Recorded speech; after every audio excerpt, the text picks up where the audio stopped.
inugu caawiso subscribe adoo taabanaya badhanka guduudan sidoo kale furo gambalaalka maama waan ku cafiyay waxaad iga tahay cafis iyo masaamax waxaan kugu cafiyay allaha kaliya ee noola kaste abuurtay dartiis ayaan kugu cafiyay ilaahay wuxuu quraankiisa ku yiri hadii aad doonaysaan anigu inaan idin cafiyo adinkuna is cafiya sidaas darteed waxaan doonayaa halkan ka daata inaan shacabka Soomaaliyeed dadka Soomaaliyeed aan uga sheego oo niraahdo maama Khadiija Maxamed Deeri wasiirada dhalinyarada isboortiga oo ay macaan ku cafiyay aniga waxa tahay hooyaday oo kale hooyadeydii naaskeeda inuu si soo xambaartay dhashay ayaad ila mid tahay waxaan ku leeyahay ka raali noqo wax alla wixii khalad ah oo aniga xaggayga aad ka tabanaysay ilaahay dartiis raali uga noqo anigana raali baan ka ahay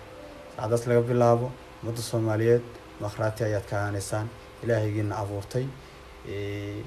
rasuulkiisa alayhi salaatu wasalaam aan ku wada salino halkaas ayaa inoo balan